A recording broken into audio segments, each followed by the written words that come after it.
听众朋友们，晚上好，欢迎收听西雅图中文电台2020年美国大选的特别节目。今天我们非常有幸的请到华盛顿州众议员的候选人，他也是现任的，就是华盛顿州第41选区的众议员，My-linh泰，Good evening, our audience. We are very honored to have State Representative My-linh to take the interview. State Representative My-linh is a former Bellevue School District President. She is a healthcare professional and award-winning PTSA parent who is committed to improving education, opportunity, and quality of life for all Washingtonians. We are very honored to have Representative My-linh. Welcome to our show. Thank you so much for having me. Thank you.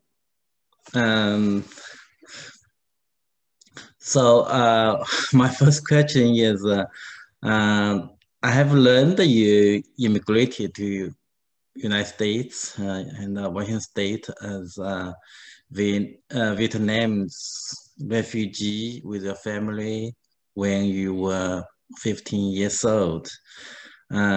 So how important is it to you that America is a welcome country for immigrants and refugees?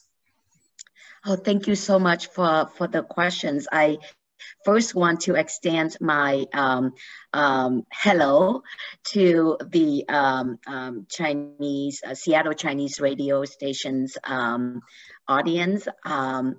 I see you as the big group of AAPI, Asian American, that's significantly increasing in our populations. And I am grateful for the opportunity to serve this state and everyone who call Washington our home. So as the question posed, yes, I am a refugee from Vietnam. I came here with my family in 1983. So how important is it to me that America is a welcome country for immigrants and refugees? You know, when I was 15, I heard my parents and many of the family members and friends who cheered and celebrate and congratulate and gave us best wishes as we left our home. But for a teenager at the time, I didn't quite understand the significance.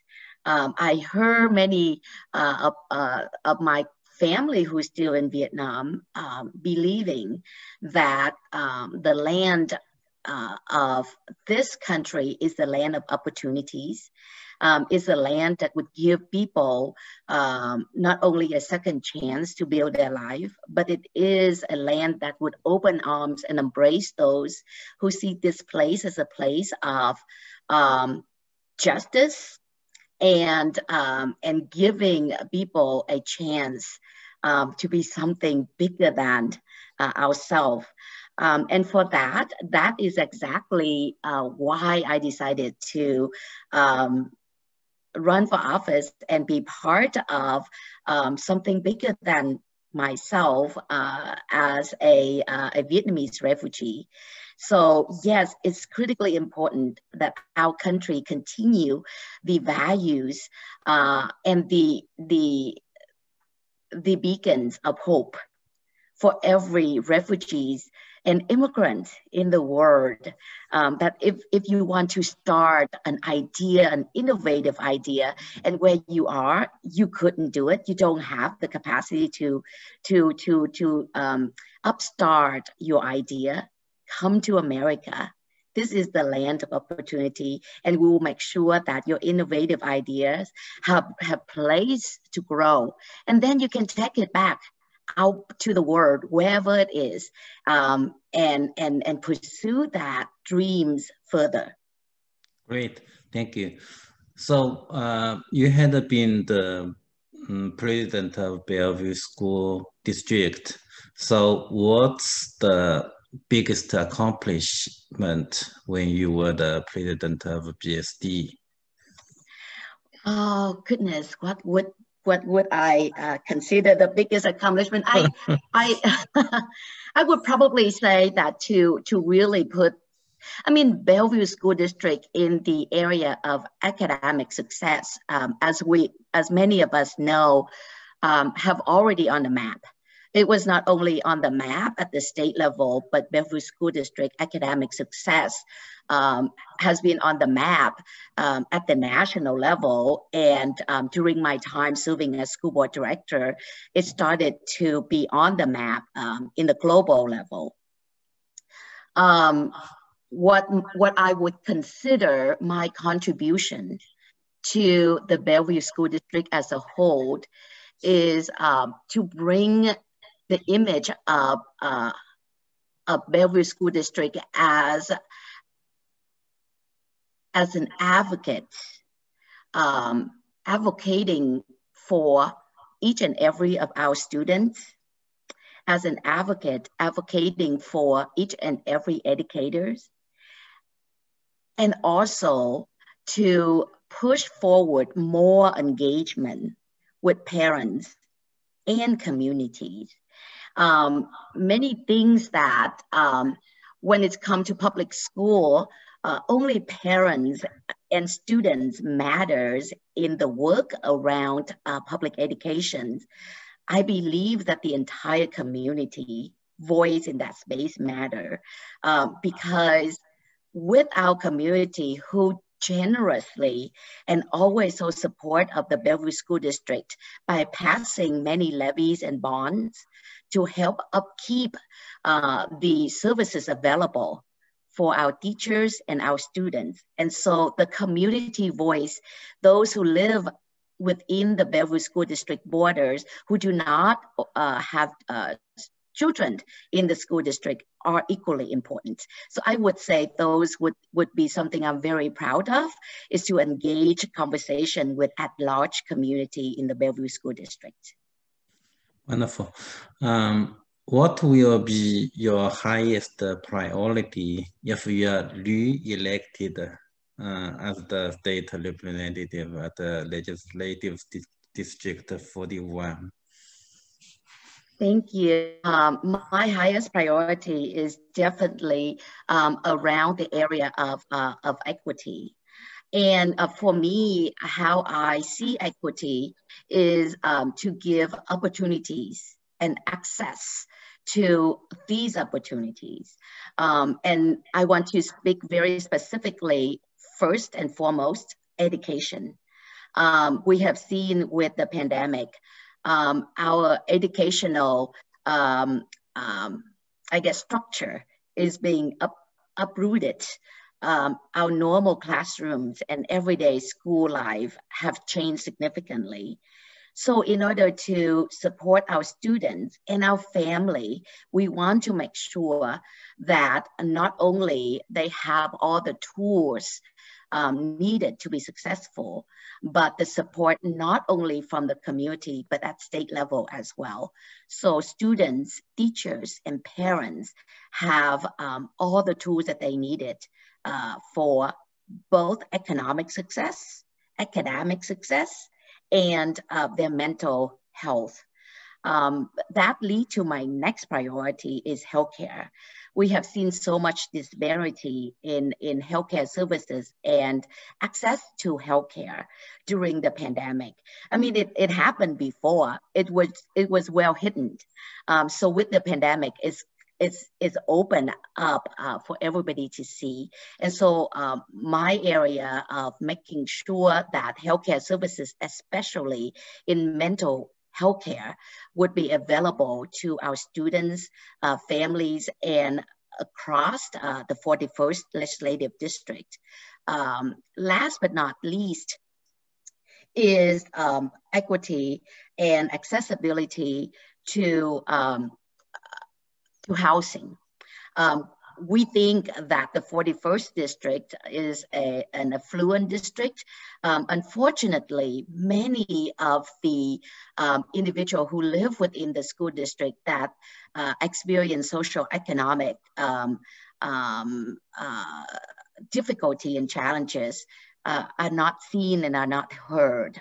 And so if we are not take a look deeper into this very concerning as far as housing and homelessness, we will only have to pay for it at the end of the spectrum. And so I wanted to be able to be in front of it and making sure that there are investment into housing, affordable housing to many of the community members who live in the 41st district. So education, healthcare, and housing. Wonderful. So what's your biggest advantage over the opponent on this position? Oh, I don't know about the advantage. I think a lot of people say being an incumbent is an advantage. I have not seen that as the case. I think I am naturally a curious person. I want to know a lot. I want to understand a lot, and I wanted to listen to people because I always believe that I can learn something from others, including my opponent. And so I would say that that has been helpful for me.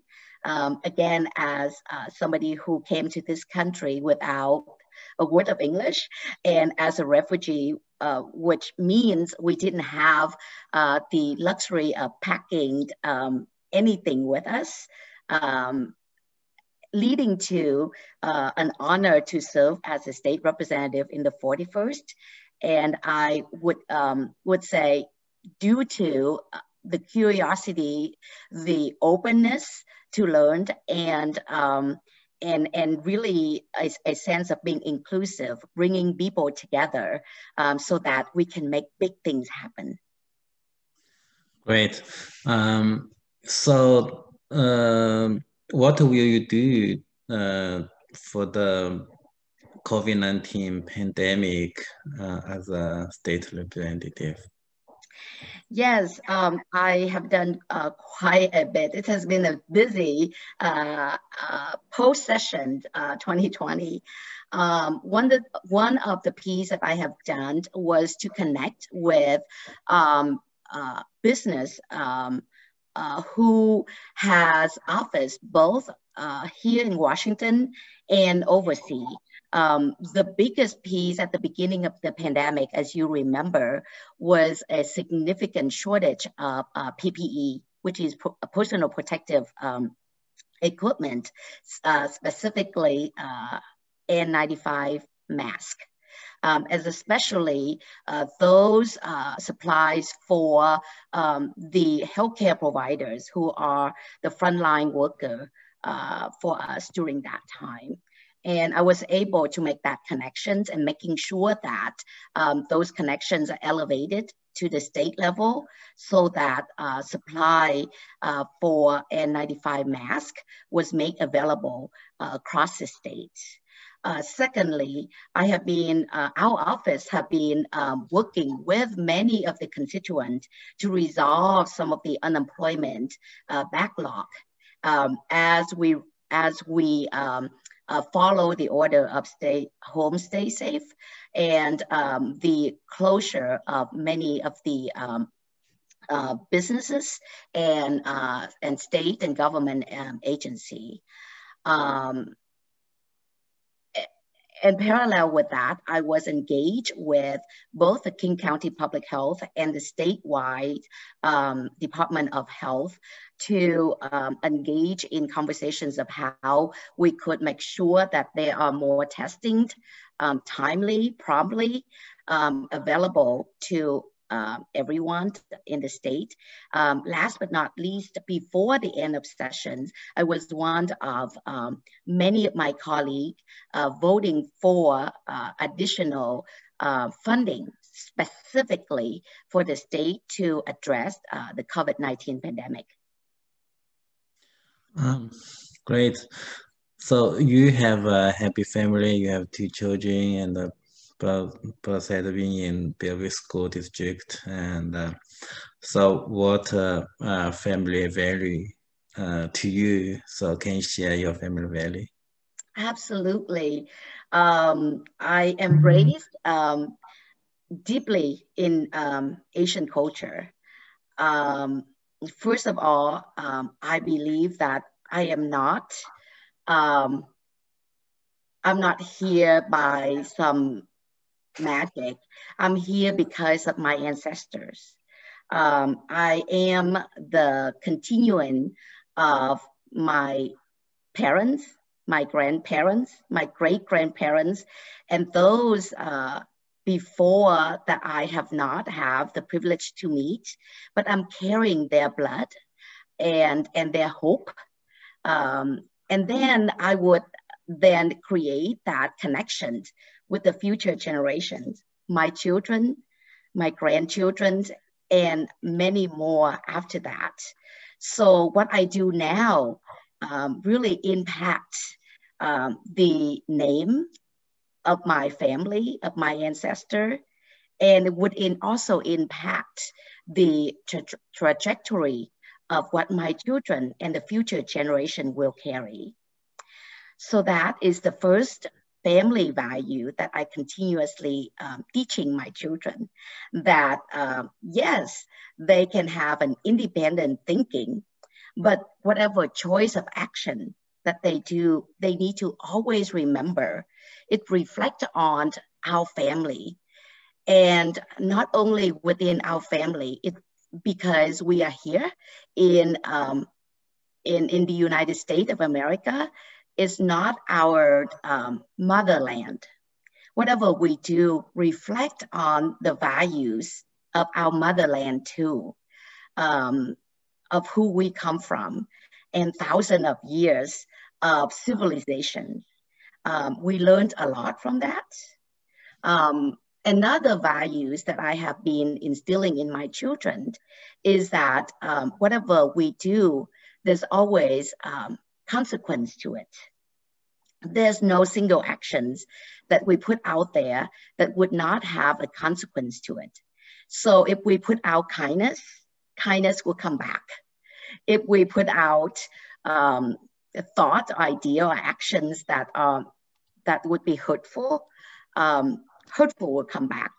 In another word, karma. And I believe in karma, and I believe that the world needs always more kindness and compassion. And so those are our family values, and we stuck with it. That's great. So what will you, can you say something to the voters in the Chinese community? Yes, as at the beginning of this conversation, I am grateful that you are here. We are here. I'm grateful for the history of many of Chinese Americans who have done in terms of civil rights, fighting so that my children can be in public school, so that I could go back and visit my home country, Vietnam, back here freely without fear. So that we have places like the Wing Luke Museum to really come back to and understand the fight and the struggles, and to appreciate the right that the Asian American community get to enjoy now. So I am grateful for you, for all the work that the Chinese American community have done, and I get to benefit. So in order to reflect that gratitude, I promise to continue that work. I promise to continue the fight for civil rights, for the right of the people to exist. Because we are here, and this is now our second home, and we embrace it, and we want to make sure it's not only the home for us right now, but it is the home for our children and future generation. So for that, I thank you, the Chinese community, and please vote. If you can, vote early. It is a way for us to really share who we are and elect the people who represent us.